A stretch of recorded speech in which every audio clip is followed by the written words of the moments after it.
Hey, how you all doing?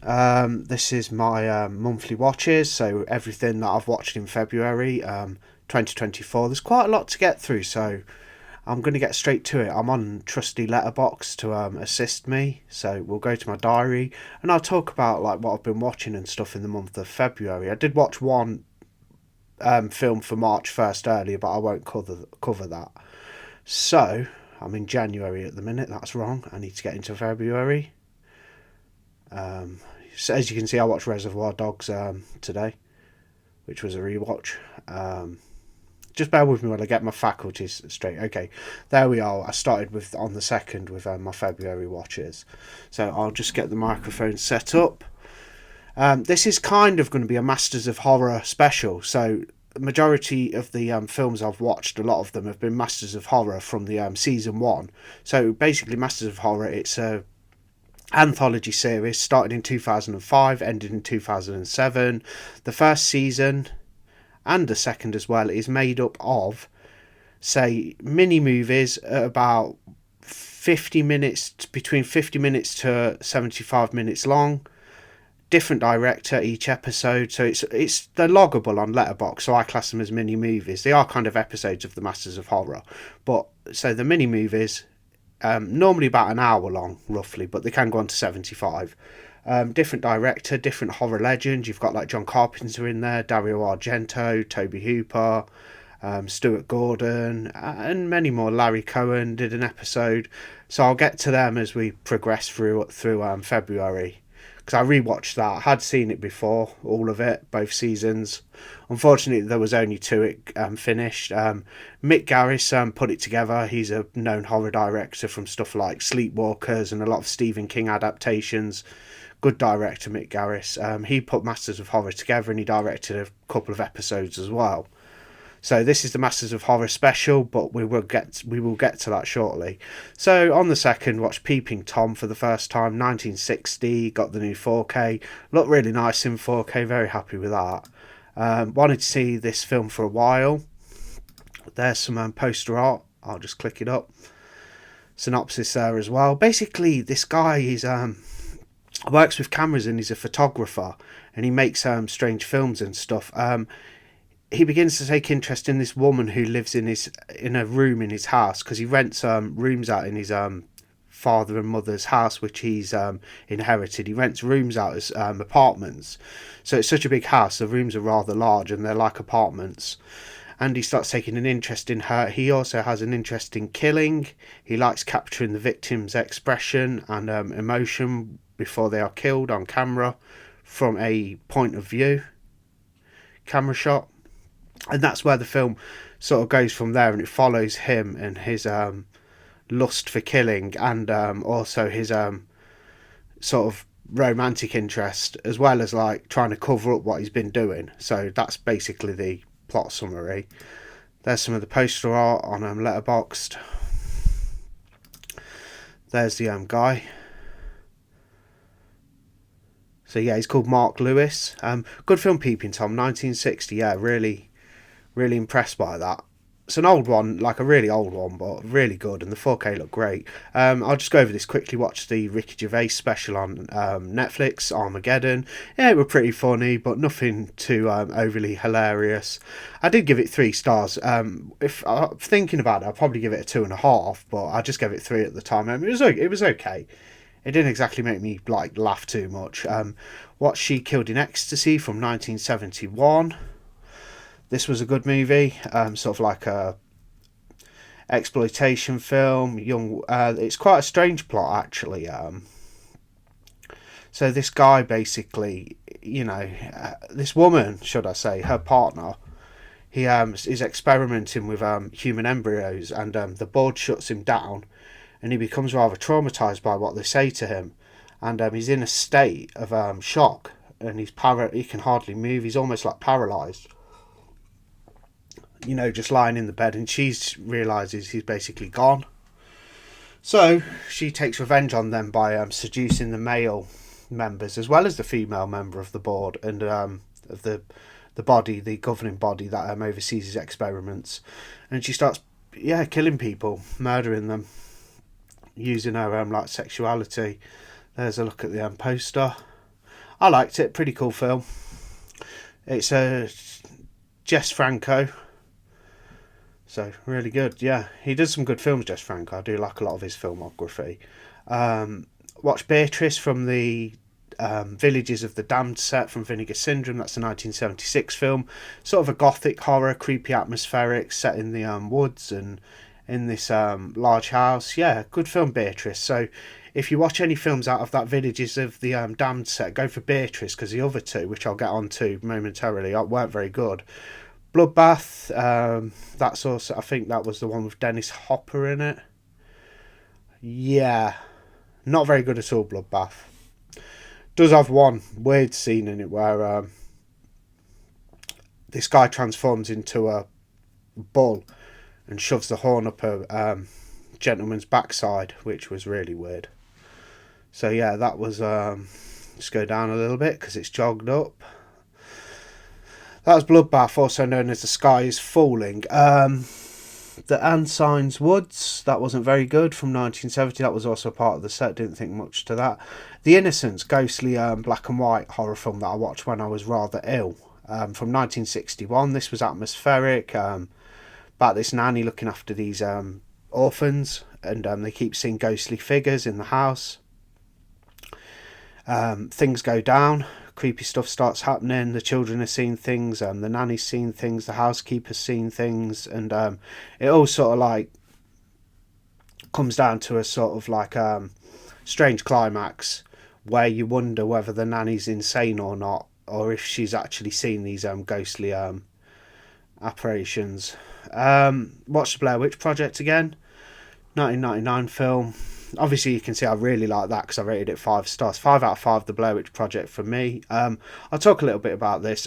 One of the reasons I love the Blair Witch Project is because it kind of resonates with me. I love the whole idea of it, and how I always have done, and I love the whole idea of like how this like group of people are just filming a documentary for like an college project, and they're following the legend of the Blair Witch in Burkittsville. I think the place is called, used to be called Blair. Based on an actual true legend. This is not just fiction for the film. There is a Blair Witch like legend. Interesting stuff if you watch the documentary that accompanies the film. There's like a 45-minute documentary that came out when the film did. I remember seeing that on TV very vaguely. And yeah, they're just filming this documentary. They go around interviewing people. Then they're off to the woods, park up.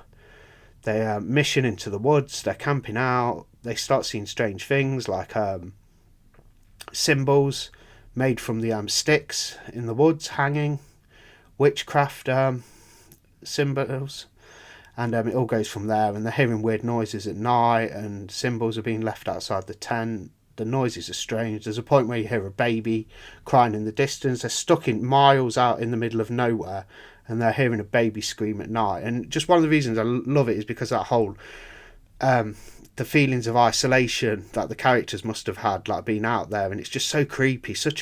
I think, like, I know a lot of people aren't keen on the Blair Witch because it's found footage. I like found footage, so I'm a fan of it, and I think it's the best one.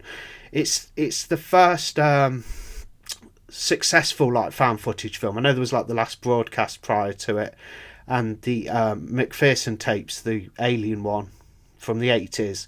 I weren't too keen on those two. I think the Blair Witch is the best found footage ever. I think Paranormal Activity as a series is very good as well. And there's a few more, like handful of really good found footage films, as well as some average, pretty decent ones for found footage fans.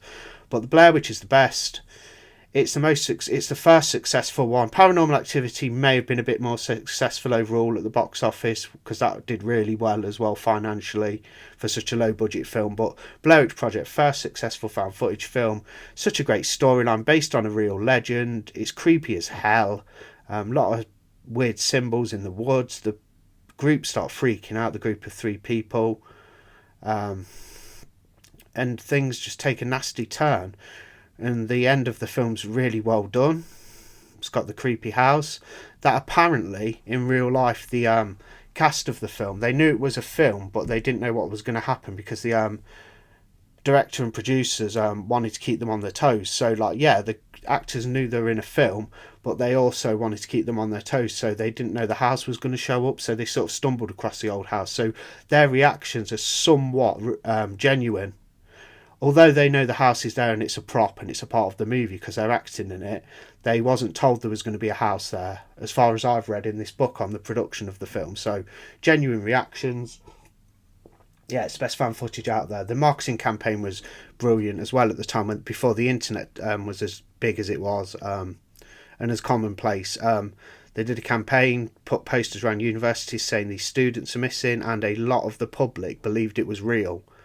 They did a campaign where they kind of tricked the public into thinking the Blair Witch Project was a real documentary footage that police had found about these missing group of documentary makers, but it wasn't, obviously, and a lot of people would have known that. But they also did a website at the time, basically claiming it was real, and really good marketing. So if you ever want to look into the production of the Blair Witch Project, very interesting stuff. The legends themselves are genuinely interesting to look into, like the Blair Witch and all the weird goings on. I might even do some sort of podcast thing on that eventually, like the actual real life legend, because it's really interesting. But I'll save it for this one because there's a lot to get through. So, and also the marketing behind the film was very, very well done and comprehensive and very interesting and realistic. So have a look into that if you haven't. But that's why I appreciate the Blair Witch Project. Just one of my favourite horror films. Absolutely love it. So on to the Masters of Horror. I didn't watch them in order because I have every single episode from season 1 and 2. This is covering season 1 in this what I've watched, because that's what I watched, season 1 again. I watched them out of order. So I watched every episode, but they don't continue. They're individual stories, anthology, with no connection, apart from it being under the Masters of Horror name. So I watched Mick Garris's Chocolate. Found it quite interesting. It's about this guy who starts seeing from this woman's point of view, and he can feel what's going on in her life, and it all goes from there, and he finds her. She thinks he's a stalker, and things go from there, and it gets a little bit gruesome and bloody, and that's Chocolate. Really good one. Not the best at all in the series, but an enjoyable one nonetheless. There's a look at the poster. You got like Mick Garris there, Chocolate. Yeah, he did the Stand mini-series as well. Or just series. I don't know if that was a mini-series. It was a series. I've not seen that one for a long time. So, watch Dear Woman. This is directed by John Landis. American Wealth in London. Did the Blues Brothers. So basically, this cop's like trying to track down whoever's killing these gentlemen. They're being left in puddles of blood, and it's actually the Deer Woman. She's half. It's a folk legend. She's half deer, half woman. Goes around seducing men, and then kills them in brutal fashion. Homecoming, that's an interesting one. That's by Joe Dante, who did Gremlins. So in Homecoming, basically the dead come back to reanimated and start wanting to have their say and vote in the the vote for the political leader in the USA. So they want to vote who's going to be president, because they feel like they've had wrong done to them because they've died in a lot of wars and things. So the dead have risen to vote is basically the overall sort of gist of Homecoming. There's more to it, and it's a good episode, and I gave that 4 stars out of 5. Sick Girl, probably my favourite in the first series. This is Lucky McKee. He directed this, the guy who's done like The Woman, and I think he did one called All Cheerleaders Must Die. What else has Lucky McKee done? Quite a few things. We'll actually have a look, so let's click on his name. I will know, I can't get them off the top, but yeah, The Woman, segment on Tales of Halloween, The Woods, what else, May, of course. May's brilliant.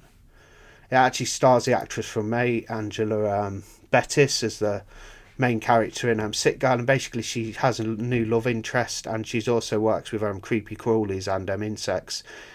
Like in a laboratory, she's a scientist who experiments with insects and whatnot. Comes across this rare one that's sent to her, which basically accumulates in being a twist in the story. I won't give that away if you watch it. But she has this strange insect from the Brazilian rainforest sent to her. I think it's Brazilian rainforest anyway, or somewhere like that. And it's really weird, and it starts basically infecting her girlfriend.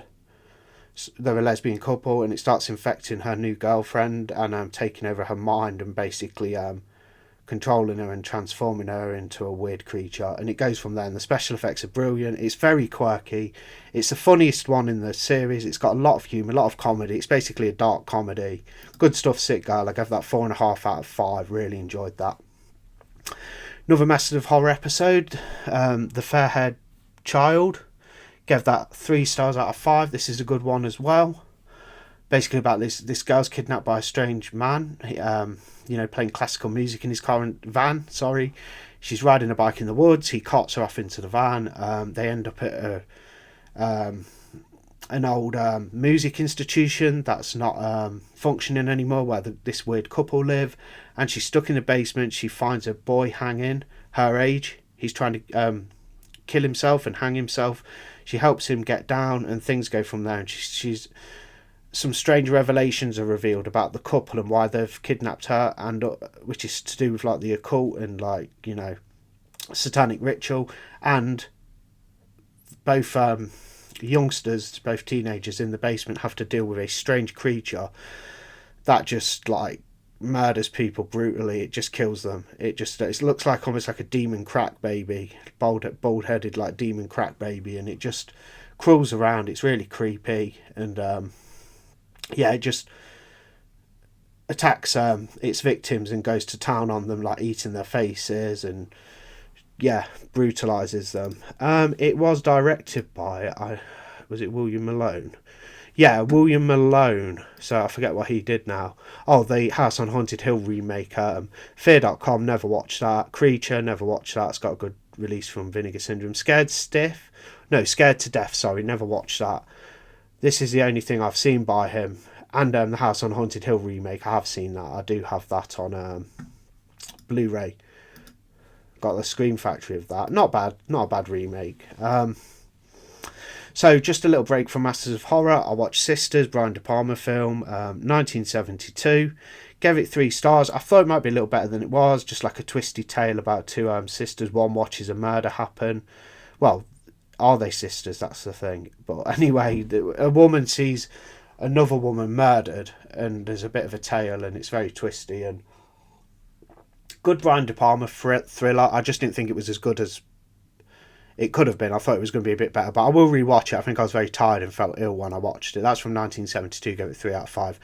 Back to Masters of Horror, Jennifer, directed by Dario Argento. You know Argento, director of Suspiria, Tenebrae, Opera, Stendhal Syndrome, Deep Red, Four Flies on Grey Velvet. Just a whole assortment of brilliant giallos and horror films. I could go on. Really good, Jennifer. Love the whole concept. I'll read the synopsis as well, just perhaps to get through it a bit quicker, because this is taking ages and it's going to be so long, and I could be droning on for a long time, because I've watched tons in February.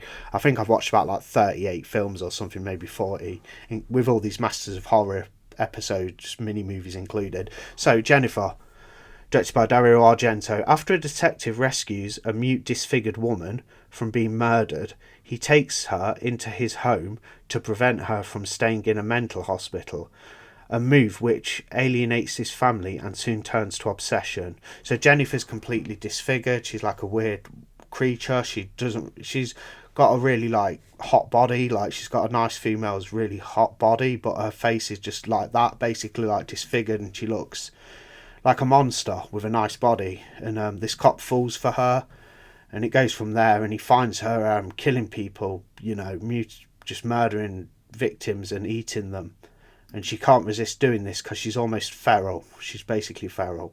Really interesting, enjoyable too. Good one from Argento. Hasn't necessarily got his signature style, artistically with the camera work. I mean, it's got a bit of it in there, and it's a really solid episode of Masters of Horror, and I think it's great. But not got Argento's not got the typical sort of like amazing score. I mean, the score's okay, but we're used to such fantastic scores with Argento films, so it's not quite a signature Argento film, what you'd expect from him, but really good nonetheless. Do like Jennifer. Solid Argento episode. Dreams in the Witch House. This is a retelling and a take on the H.P. Lovecraft short story. I really like this one. I remember this one quite vividly from first watching the series. It's directed by Stuart Gordon, who did From Beyond and Reanimator. Day Gone and other horror films. Solid episode about this guy university, stays in a room in an apartment in a big sort of like house, and there's weird things going on when reality and the a different dimension are kind of, the lines are blurred. So this witch is trying to like get through to him and get him to commit atrocities, and she's kind of coming from her dimension into our dimension. Yeah, really interesting dreams in the witch house. It's a good one, definitely worth a watch. I have covered this on the channel, so I'm not going to go on about it too much. I watched I Spit on Your Grave for the first time. 1978 film, stars Camille Keaton. It's a rape revenge tale, really graphic stuff. I watched the complete uncut version of the movie, and it is really graphic and harrowing what the woman, I think she's called Jennifer in the film, goes through. And then it's really a quite horrible stuff with a nasty rape scene that goes on for about half an hour, and it's quite grueling to get through, but it's a good story, if you will. The storyline's good. It's a good catalyst. It's terrible to watch and horrific, but it's a good catalyst to get the story to where it needs to be. This is what I said on my little review of it I did, and it kind of like is a catalyst, and she ends up like, it really builds to the revenge, and that's the aspect I liked of it. You're really rooting for her, and you want her to get revenge on these just appallingly awful like gentlemen, if you want to call them gentlemen. I Spit on Your Grave, good film, gave it 3.5 out of 5. I would rewatch it in the future. The rape's nasty and graphic, but so some of the violence is as well, but the kills are really good. I do have a quick like 10-minute audio like review on the channel, so if you're interested in my complete thoughts, if you are, on I Spit on Your Grave, just look on the Skin Crawlers channel and you'll see it there. It's got a decent thumbnail, so it's quite easy to recognise. Back to the Masters of Horror. This is actually, as I said, I watched them out of order, but I did watch all of them. This is actually episode 1, film 1, Incident on and Off a Mountain Road, and this is Don. Is it Don Castorelli who did Phantasm? Yeah, Don Coscarelli. Sorry, not Castorelli. What an idiot. Don Coscarelli. He did the Phantasm series. Good director. Solid episode. This woman basically crashes into a car that's stationary on the mountainside. A woman's being chased. A victim is being chased by this guy, as you can see, the bald guy who looks a bit like the chap from the Hills Have Eyes, the original. And he's a brutal killer who lives in the middle of nowhere on a cliff on the mountain, way out the way of civilization. And she's got to fight tooth and nail to survive.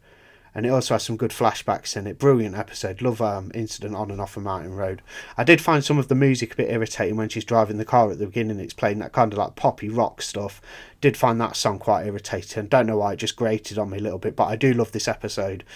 Definitely worth a look. And definitely worth a watch, of course. Don Coscarelli, he did Phantasm. It also stars the guy who played the Toolman in Phantasm, Angus Scrim. He plays a crazy whack job at the lair of this killer. He's like chained up in the lair. He's like a little trophy mascot for the killer, who the killer keeps alive and stuff. And yeah, Angus Scrim's brilliant in this. Completely different to his character, the Toolman, in Phantasm, but just eccentric and hilarious. Yeah. Incident on and Off a Mountain Road. You know, if you only watch a handful of Masters of Horror episodes, make sure you check out that one because it's great. On the 14th, it was Valentine's Day. I was on my own because I'm single, and unfortunately, well, I'm not bothered though, but I watched Valentine. I watched My Bloody Valentine on Valentine's Day last year, so I thought I'd have a break from that film. I didn't fancy the remake of it. Watched the original last year, so I watched this Valentine film from 2001. Watch the Scream Factory. Yeah, pretty fun 2000 slasher. Very typical of the times. I think I enjoy it, so I give it quite a high rating. It's maybe not as good as I make out, but it's fun. It's got some good kills. It's very 2000 like aesthetic. You know, it looks like one of these glossy like slashers from the 2000s, and that's because it is one. Brilliant poster art though. Basically, this killer's on the loose and he's knocking some women off who are a group of friends. Yeah, it's pretty good. I give it 4 stars. I'll probably change that and give it a 3.5 out of 5, but I just went a bit over the top and put 4 out of 5 because I enjoyed it. That's Valentine. That was a rewatch. Back to the Masters of Horror. This is Toby Hooper's episode. I believe it's episode 3 overall, and it's Dance of the Dead. I hated this when I first watched Masters of Horror. I like the series as a whole ever since I first seen it, but I didn't like Dance of the Dead by Tobe Hooper. On rewatch, I thought it was pretty interesting and pretty good. I gave it 3 out of 5 this time.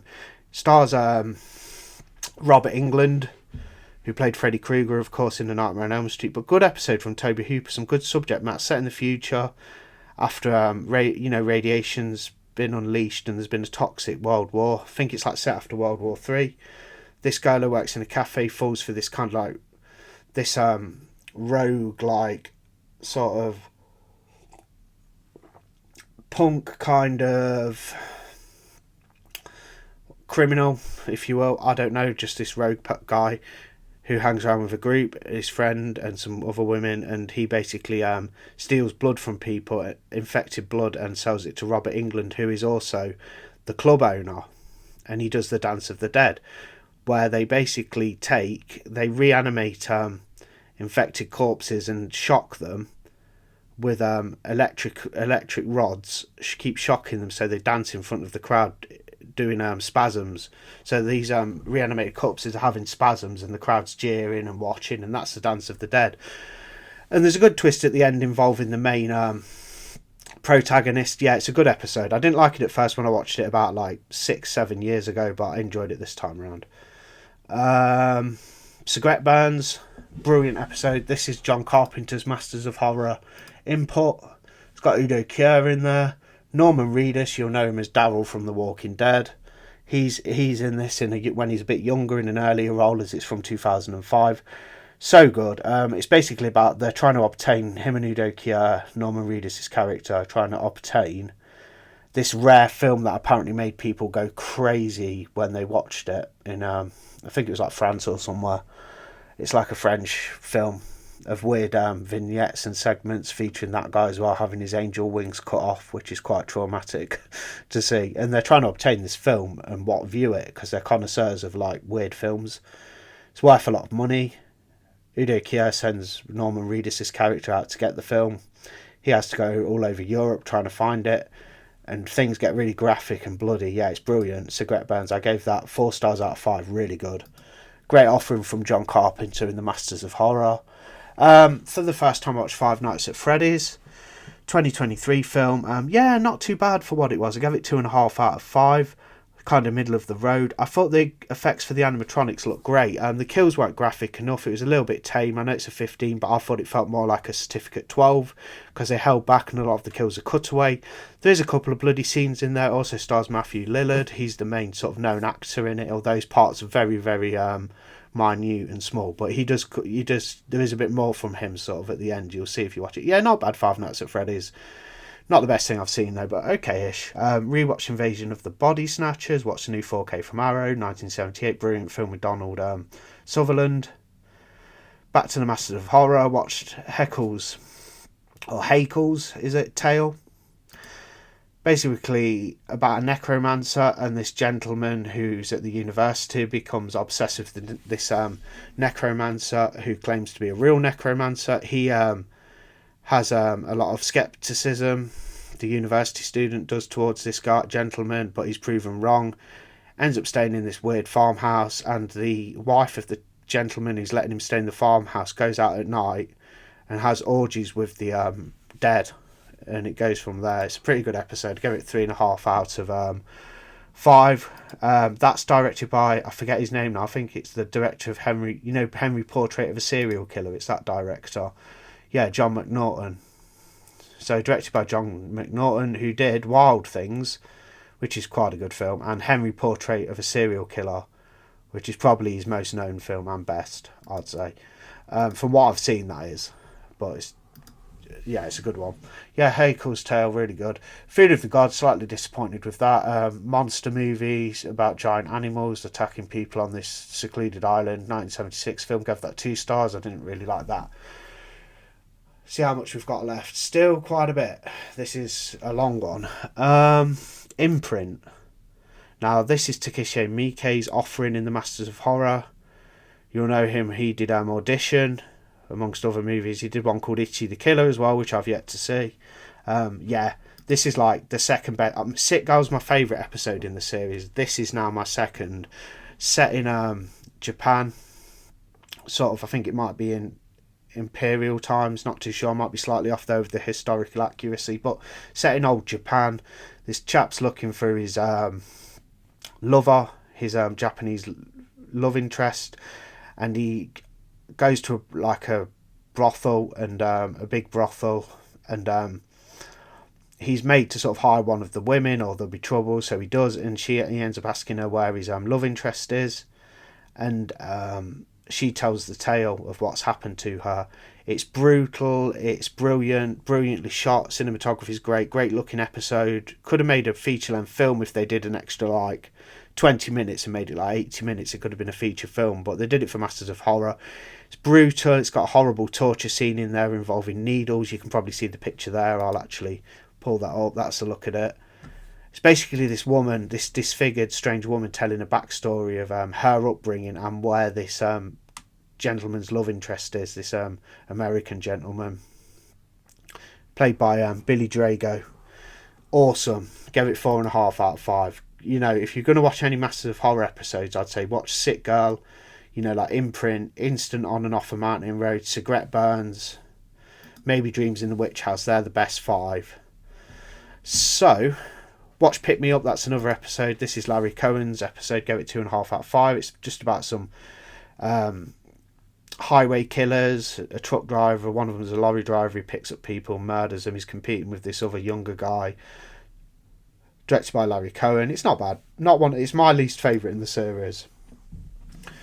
Watch Battle Royale for the first time. There's a review on that, also featuring Dress to Kill and Freaks, which I all watched and did a big half-an-hour review for it with more detail. So if you want to hear my opinion and thoughts, that's if you do, on Battle Royale, which I watched for the first time, and Dress to Kill, which was brilliant, which I watched for the first time, and Freaks.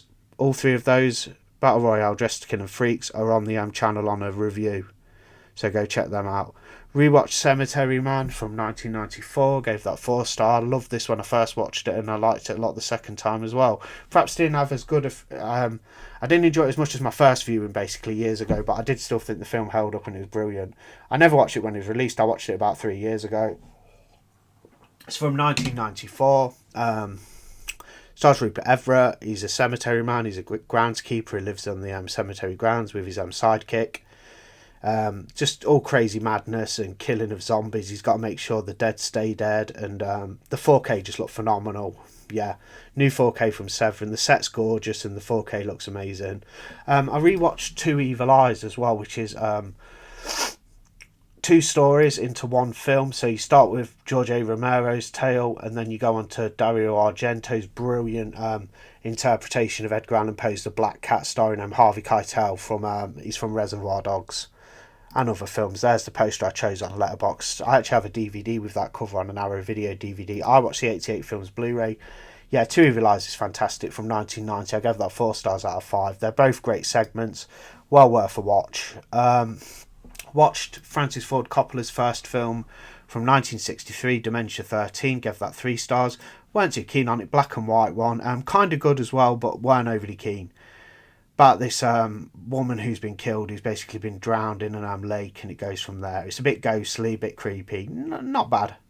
One I was really impressed with was Leviathan. Watched that on the 24th. Watched the new Kino Lorber 4K. Looked great. Stars Peter Weller from RoboCop. Basically an underwater creature feature. 4K looks great. Yeah, crazy movie. There's actually a review of this, a written review on the Skincrawlers website, skincrawlers.co.uk. Check out my thoughts on the 4K transfer and the film in general on there. But yeah, really good. The creature looks amazing. Good special effects. The acting's hilarious. The banter between the groups really interesting as well when they're building up to it. But things do take a nasty turn in this one. And some great action set pieces as well. Give that 4 stars. That's Leviathan from 1989. Watch El Topo. There's actually a newish kind of video on the channel talking about El Topo.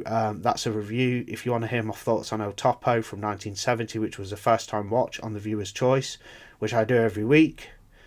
Go and have a look at the video because it was pretty crazy. I didn't love it, I didn't hate it. I respected the artistic value and merit of the film. from Jodorowsky, but it was too weird, man. And I do like weird stuff, but El Topo really did take the biscuit with weirdness. For the first time, I watched The Boogans on the 25th, 1981 film. Gave that 2.5. That's a basic creature feature. The creatures looked alright, nothing special. The film was alright. I'm happy to keep it in my collection and I will rewatch it. One I was quite impressed with was the Children 1980 trauma film. Basically about these kids who are going around trying to hug their parents and other victims in this small town and community. And these people just end up being deteriorating when the kids hug them and melting basically, and their flesh starts dripping off, and they turn into a disfigured corpse. And this is all because the children have been exposed to toxic waste. Little like the sort of theme of the Class of Nukem High, and it is a trauma film, so good trip to Tromaville there with the children. Well worth a look. Gave that 3 stars out of 5. It's really silly and goofy, but played seriously as well, which I like about it. Like, it's got a very serious tone for a trauma film. It's probably the most serious toned trauma film I've seen. The children, good stuff. Invasion of the Blood Farmers, 1972. Watched the new Pickup that I had. It's been out from Severin for years, so it's not a new release. Don't get it twisted or misinterpret what I said, or basically that was my fault for basically saying the wrong thing. Not a new release, but an old release of an old film, but new to me because I've just picked it up. That's Invasion of the Blood Farmers. Sorry, it was a bit of a waffled on a bit there. Yeah, just a weird like satanic cult kind of thing. These guys are harvesting blood. This ancient cult in this small town. Not very good, really. Goofy, bit silly. Had a certain charm to it, being one of these low budget so bad it's good films, but I wouldn't exactly call it good. I gave that 2 stars. Castle of the Creeping Flesh. I was really anticipating this one. This was another Severin pickup. It's been out from Severin Films for a while. 1968 gothic horror. There's some nice sort of booby action in it at the beginning. You see a few like nice boobies, but overall the film's pretty bad, I thought. Yeah, about this group of people. They go to this castle and weird stuff starts happening, and it's just not that interesting. And the cover is better than the film. So here's a look at the cover that's on the Blu-ray, and just the theatrical poster, I think it is. Nice cover, boring film. Did not enjoy Castle of the Creeping Flesh at all. And I don't slate films very often, and I won't even slate that because it was a well-made, competent film, quite good-looking film, acted pretty good. Just the storyline was just pretty much ass and boring, I thought. Castle of the Creeping Flesh. A lot of people like this, I think, and a lot of people will. Not for me, thanks. Too boring. The cover looks better than it is. The film's kind of, it's one of them where the release is better than the film, I'd say, and it's salty like it's amazing, but it's actually quite boring. Okay, down to the final one for February. We do have the March's first one, but I won't cover that. I'll do that in the March what I've watched. So I watched The Evictors, picked up the Scream Factory. This is 1979. I gave it 3 stars out of 5. Stars Jessica Harper from Suspiria. I've not seen her in many films, so it was great seeing her. She's a good actress, and she played a good role in this. It's set in the 1940s. It's about this strange man keeps showing up, and she's trying to uncover like what's the meaning of this, where he's from, what he wants. Sorry, I did a little burp there. I tried to control it though. And she's trying to figure all that out. Yet he's stalking her sort of around her house, and yeah, it's like a sort of 1940. It's set in the 1940s. Obviously, it's a 79 film. Good aesthetic, looks like the 40s. It's got a load of old school 40s cars in there and things, and the local town looks very 40s like. The house doors, the dresses like that Jessica Harper's character wears look very 1940s. She looks like a typical kind of like traditional wife from that period. Really good aesthetically, looking like it's from the 1940s. It's from the director of The Town That Dreaded Sundown. Don't want to give too much away about that one, but The Evictors, it was good from 79. 3 stars out of 5. Not the most exciting film ever. Same with The Town That Dreaded Sundown. I kind of appreciated that film and like it. I just wasn't blown away by it. I think I gave that like 3 stars as well, maybe 3.5. But The Evictors about the same as that. Same level as The Town That Dreaded Sundown. Same director, I think. Not bad at all. Good solid home invasion thriller set in the 1940s with brilliant authentic aesthetic. That's all of my February watches anyway. This has been quite a long one. Don't know how long I've gone on for. I do one of these every month where I go on Letterboxd and I talk about the movies I've watched throughout the month. That being first time watches, re-watches, new films, old films, whatever I've watched, I'll cover it on the Letterboxd diaries, which is what I used to call it, but I don't call it that anymore. I call it what I've watched. That was February's. Hope you enjoyed it. Bit of audio for you if you're chilling out. You know, I like listening to this sort of stuff like when I'm just relaxing or doing like house chores, or basically even if you're out walking, or like if you're in bed or something. These kind of podcast style things are pretty cool. If you got anything to say about any of the movies, drop a comment, because I'll do it in video form for the YouTube channel. Thanks for listening, and I'll see you on the next one. Went for a while, 40 minutes. That's the longest one I've done in a while. Okay, thanks for listening. Take care. Bye.